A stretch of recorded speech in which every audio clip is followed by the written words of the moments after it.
Baby it's you 無限へと散らばれ始まりの愛西へ生かして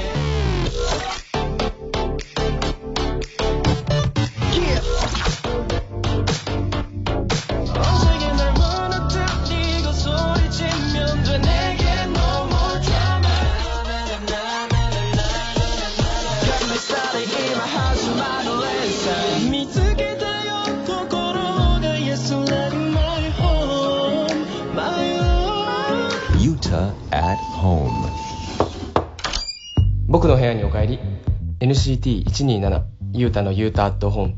この番組は NCT127 のユータが僕のお部屋に皆さんをお招きしたようなアットホームな雰囲気でお届けしています。さてですね NCT2021 の発表がありましたね。皆さんももうご存知だと思いますが、今年もねすごくたくさんのジャンル、そしてたくさんの組み合わせがあると思うのでね、皆さんぜひ期待してほしいなと思います。今年も残りわずかですが、最後までねみんなといい形で締めくくれるように頑張るのでね、応援よろしくお願いします。それでは今週の1曲目をお届けしましょう。 NCT127 でジェットラック。Yuta at home NCT127 ユータのユータアットホーム。 NCT127 ユータのユータアットホーム。まずはですね、前回主催したユータクイズの正解から皆さんに発表していこうと思います。ちなみに問題はですね、じゃあ俺さ内容がさ薄すぎると思わない？みんな赤髪のユータは月で何回髪を染め直しているでしょうかです。これユータ博士になるクイズじゃないでしょ。まあ最近ね本当ねユータクイズなくなってきてる。マジで助けて皆さん。それはもう置いといて、赤髪のユータは月に何回髪を染め直しているでしょうかでしたね。で3択でね、1番1回、2番3回、3番4回。ヒントはですね、赤髪は維持するのが難しいということでしたが、正解はですね3回でした。皆さん3回です。はい。ちなみにね、赤髪で今回ね、ハロウィンのね、剣心のコスプレをさせてもらったんですけど、いささか評判が良くてね、すごくオロオロしました。はい。実はね、何時間か前まで剣心をね、できると思ってなかったので、美容師さんに言って、いや、僕剣心することになったんで、髪の毛長くしないといけないんで、ちょっとエクステ作ってもらえますかつって3時間ぐらいで急いでバーって作ってくれて、でやったので、僕自身ね、クオリティ低いなと思ってたんですけど、皆さんがね、いやもうすごい似合ってるって言ってくれて、すごく嬉しかったですね。はい。クイズに正解された方には、抽選でステッカーをプレゼントします。当選の発表は発送をもって返させていただきますということですね。正解したという方は届くのを楽しみにしておいてください。それではここで次の問題です。じゃじゃん。最近僕ゆうたはある映画にハマり出しました。その映画は何でしょうかですね。ヒントはですね、このラジオで僕ゆうたはね、どういう男になりたいかっていうのをねよく言ってたと思うんですよ。このラジオを聞いてくれてる人だったらもうねすぐわかると思います。そういう俺がなりたいようなダンディーでかっこよくてなんか男気のある男みたいな人が主人公の、もうめっちゃ言っちゃってるよね。1番、007、2番マイ・インターン、3番パイレーツ・オブ・カリビアン。いいですね。どれも名作。メッセージとツイッターでお答えをお待ちしています。メッセージは OD 内にある番組ホームページのメッセージホームから受け付けています。ツイッターのハッシュタグは英語でユータアットホームです。ツイッターの本文にはお名前や住所は書かないでください。締め切りは放送から1週間となります。正解された方の中から抽選でステッカーを差し上げます。皆さんどんどんご応募ください。さてですね、じゃあ今日のトークテーマはですね、ハンドサインです。はい。手や指の動きによって気持ちや考えなどを表したりする合図のことですが、身近でねよく使うハンドサインといえば、みんなもねよくやってると思うんですけど、何を思い浮かべますか？ちなみにね、僕がよく使うのはもうみんなも知ってる通りピースサインですね。俺結構それ以外使わない気がする。俺ね、集合写真とかでポーズ変えてくださいって言われるんですけど、俺大体変えないのよね。だから結構 2,3 枚上がってても同じポーズしてること多いと思うんだけど、それぐらいね、ポーズのバリエーションがあまりないですね、僕は。で、ちなみにですね、日本では1970年代にですね、カメラの CM で、そうなんだ。カメラの CM でピースサインを使っていたことから流行したそうですね。で、同じピースサインでも両手でダブルピースね。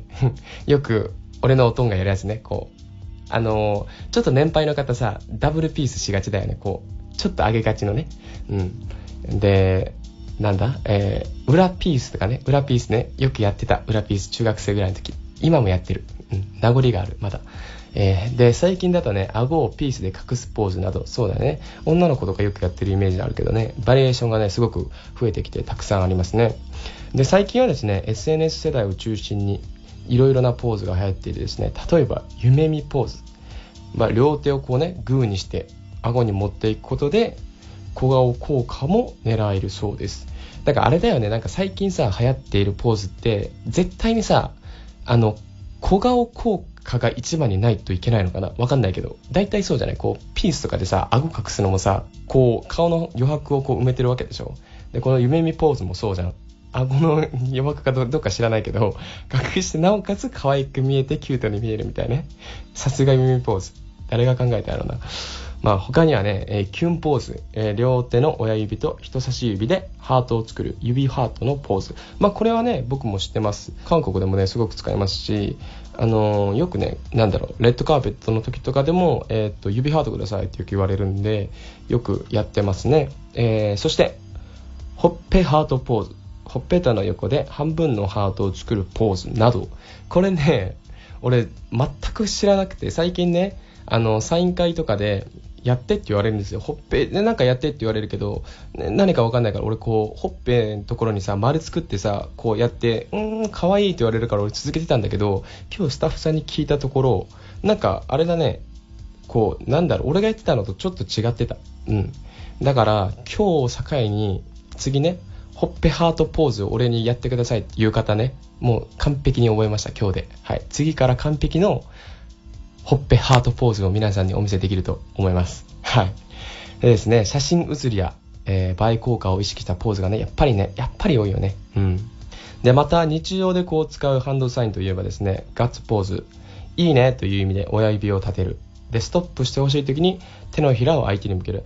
意外とやってるんで、だからこう見たら親指立てるのもやってるし、で、手のひらをね相手に向けるっていうのもやってるね。意外とジョーによくやってる。ストップストップストップみたいなね、来ないでみたいな、ドンタッチミーみたいな感じでやってますけど、親指と人差し指で丸を作る OK ポーズやってるね。ここにあるやつ意外とやってるわ、やっぱ。で、その昔は小指を立てて彼女ねよくこれがあれでどれでみたいなね、これがそれであれをみたいなやつですよね。で、左手の人差し指を右手で握って忍者のようにドローンさせていただくというのもありましたね。いや、ありましたねじゃないんだよ、知らないんだよ、その世代じゃないんだよ。はい一瞬で、自分の感情や意思が伝わるので、便利ですが、国によってはね、そうだね、国によっては真逆の意味を持つこともあるので、海外で使うときには本当にね、これは僕たちも、2019年かな、世界アメリカツアーとかやらせてもらったんですけど、そういう時にもハンドサインは国によってねやっぱり意味が違ってくるからっていう指導はね受けた記憶があるので、本当にねこれは気をつけた方がいいですね。例えばね、親指を立てるいいねがね悪い意味だったり、こっち来てのね、よくするじゃん、こっち来てっての手招きポーズが欧米ではねあっち行けの意味になったりね、本当に紙一重で違ったりするからね。こう考えるとコミュニケーションってね、言葉だけじゃなくて仕草やね、ジェスチャー、表情などね、いろいろなものからメッセージをね受け取るんで、受け取る側もね受け取られる側も楽しみながらではいいんですけど、やっぱりねそういうところは注意してね使っていきたいところですね。僕もねファンのみんなともそういったコミュニケーションを取れる日が早くね戻ってくれるように願っています。そしてですね、なんだったっけ、今日習ったやつ、ほっぺハートポーズもね本当に実際に会って一回やってみたいなと思います。はい、それではここで皆さんに一曲をお届けしようと思います。キングヌーンで3文小節。 NCT127 ゆうたのゆうたアットホーム、お送りしたのはキングヌーンで3文小節でした。さてリスナーの皆さんからのメッセージも、ここで紹介したいと思います。ラジオネームすずなさん。突然ですが、私は小学校1年生の時にお父さんのパソコンを壊していました。壊していました。すいません。それはわざとね。それはもう確信犯。怒られて。お父さんはパソコンを壊してしまいました。ごめんね。これもほんと紙一重な言葉もね、気をつけよう。で、今高校3年生なのですが、怒られるのが怖くて言えず、この間パソコンの話が出た時に初めて言いました。結構な時間空いてるね。もうそれ時効じゃない。その時は怒られなかったのですが、ずっと黙っていたことを後悔していました。ゆうたくんに質問です。ゆうたくんは子供の頃にしてしまったことで、まだ誰にも言ってないということはありますか？ゆうたくんの子供の頃にこういういたずらをして、こういう嘘をついちゃったことがあるというエピソードがあったらぜひ知りたいです。ゆうたくんずっと応援しています。大好きです。ありがとうございます。というね。ありがとう。すずなちゃんね。俺はね、子供の頃すごいいい子だったので、本当にもう近所のおばちゃんとかも、もうこの子はすごいいい子でみたいな、もう本当にね、いたずらなんか一回もしたことなかった。もう本当に。強いて言うならね、サッカー行きたくなくて、行ってくるって言っておばあちゃん家で飯食って漫画見て帰るみたいなことぐらいかな。本当にそれぐらい。すごくいい子だったんだけど、なんでか知らないけど怒られてたね。よくね、子供の頃はね。すごい子だったんだけど、よく怒られてた。何の話やったっけこれ冗談やで。普通に冗談で、まあないたずらはしてましたよ。まあないたずらはしてましたけど、それもね、子供の頃だから許されるみたいなね、ところありますよね。でも本当にね、子供の頃に俺もね、これ、な事件があって、ちょっとした嘘をついちゃったことがあって、で、それが、子供の俺からしても、これやべえぞみたいな、取り返しつかねえなみたいな大きな嘘に繋がっていったことが一回あって、俺それで、一回ね、これ話せるか分かんないけど、父にめちゃくちゃぶん殴られたことあって、で、その時に俺感じたのよね。ちっちゃい嘘ってやっぱついたらダメだなって。引き返せなくなると思って。そう。だから、なんかやっちゃっても、しっかり言って皆さん怒られてください。その時に言ったらすぐ済むこともあるから、その時に言って怒られてください。はい。じゃあ次行きたいと思います。ラジオネームゆうこさん。初めてコメントさせていただきます。私は上は13歳、下は3歳まで4人の子を持つ母親です。仕事に子育てに毎日忙しいですが、毎週このラジオで会えることを楽しみに頑張っています。ファン歴はまだ浅いのですが、自分でもびっくりするぐらい NCT127、そしてゆうたくんの沼にどっぷりハマっています。毎日ニヤニヤしながら、MV を見る私に13歳の息子が何をそんなに楽しそうに見てるのと聞いてきたので、一緒に見たところ、私と一瞬にして沼にはまったようで、いつの間にか眉毛を整え、髪型や服装もこだわるように、姉妹にはダンスを始めたいと、すごいじゃん、言い出しました。また日本でコンサートする日が来たら必ず息子と見に行きます。メッセージありがとうございます。こういう話聞くとさ、すごく嬉しくなるというか、感慨深くなる。なんでかっていうと、僕も東進期先輩の舞台をお母さんが見てて、お母さんかな、お姉ちゃんかな、忘れたけど、見てて、M ステだったから、見たのがきっかけで、俺もさ、当時さ、その東進期先輩に憧れて、身だしなみとかもさ、整えたりしてたから、こういう話を聞くと、回り回ってるというか、自分が少しでもね、昔僕が憧れた東進期先輩の位置というか、位置って言ったらおこがましいけど、そういう憧れる存在に少しでも慣れてるんだなって思うと、すごくこれは感慨深いですし、すごく嬉しいですね。これからもね、息子さんと一緒に応援してくれれば嬉しいですし、日本でもね、会えることを僕も楽しみにしています。はい、じゃあ次行きたいと思います。ラジオネームりんご飴さん。ゆうたさん、はじめまして。私は中学3年生になるシズニーです。最近悲しいことがあったので、ゆうたくんに慰めてほしくてメールさせていただきました。私は中学3年間ずっと片思いしていた同級生がいました。なんとその子に彼女ができたのです。勇気が出ず、思いも伝えられず、あっけなく終わった片思い。ゆうたくん、慰めてください。これからも応援しています。体に気をつけて頑張ってくださいといただきました。うわー、マジか。ウェルカム。俺が抱きしめてあげる、本当に。最近はさ、秋のさ、紅葉の季節でさ、すごいちょっと寒いから、わかる？あの感じ。ちょっと寒いから恋人たちがちょっとね、肩を触れ合いさせながら歩いてんのよ。そういうのを見るとさ、うわーってなるよね。まあさらにダメージでかいよね、この季節はね。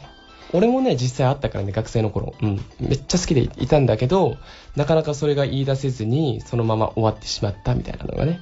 まあで絶対ね、それも今思い返すとすごいなんか淡くなるし、こうなんだろうな、なんとも言えない気分になるんだけど、まあいい思い出だし、あとね中学3年生でしょ今。高校生になったらね、また違うねこうグループと会ったりするし、人とも会ったりするから、またコミュニティが広がってもっとねいい人見つかると思います。なので高校生になってまたね次のステップに進んで、いい恋愛ができることを僕ゆうたも祈っております。はい。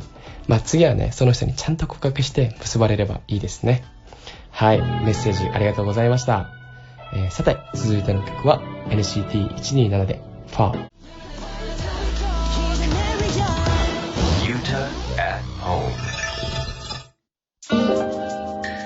NCT127 ゆうたのゆうたアットホームをお聞きの皆さん、たまたまラジオでこの番組を聞いてくれている皆さん、この時間はインター FM だけのスペシャルコンテンツ60 Seconds with ゆうた。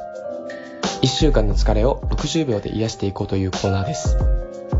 ストレスを減らす Tips を毎回3つご紹介します。その1、焚き火の火がパチパチという音を聞く。この音がすごくいいそうですよ。リラックスしてきましたか？その2、髪を切る。その3、成功のイメージを思い浮かべる。なるべく現実的な成功の方がリラックス効果が高いそうです。以上、今週の60 Seconds with ゆうたでした。それでは引き続き NCT127 ゆうたのゆうたアットホームをお楽しみください。 NCT127 ゆうたのゆうたアットホーム。Yuta at home. 今週の NCT127 ゆうたのゆうたアットホームいかがだったでしょうか皆さん。最後にですね、ラジオネームさえちょんさんからのメッセージを紹介して終わろうと思います。私は港にあるコンテナを見るととてもワクワクしてます。わからんこともないな。理由はコンテナを見てどこの国から日本に来てこれからどこの国へ旅立つのかを考えることが楽しいのです。コンテナに貼ってあるステッカーや書かれている文字を見るとさらに興奮するくらいです。ゆうたくんは最近見るとワクワクするものはありますか？メッセージありがとうございます。これね、ワクワクじゃないけど、ワクワクっていうのかな。昨日ね、俺そういえば翔太郎とまたねスマブラしながらちょっとやってたんだけど、翔太郎に俺が帰らないからホタルの光、ホタルのなんだったっけ、タンタンタタンタンタンってあるじゃん。あれをかけて帰ってっつって、翔太郎が俺に急にバーって抱きついてきて、帰りたくないって言ったんだけど、それにワクワクじゃないな、これドキドキだな。ちょっとときめいた。ちょっとときめいた。そんな僕ゆうたでした。はい。本当にね最近寒くなってきたので、皆さんもね風に気をつけながらね素敵な秋を送ってほしいなと思います。これからも皆さんの声を僕にどんどん届けてほしいなと思います。メッセージは OD 内にある番組ホームページのメッセージフォームで受け付けています。Twitter のハッシュタグは英語でゆうたアットホームです。それでは NCT127 ゆうたのゆうたアットホーム DJ は NCT127 のゆうたでした。次回も僕のお部屋に皆さん遊びに来てください。バイバイ。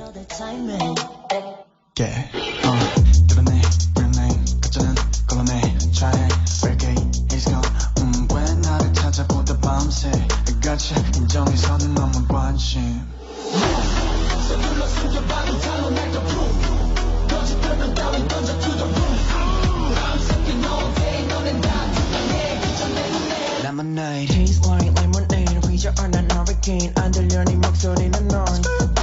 Tastes like lemonade. 짜릿하지 every day.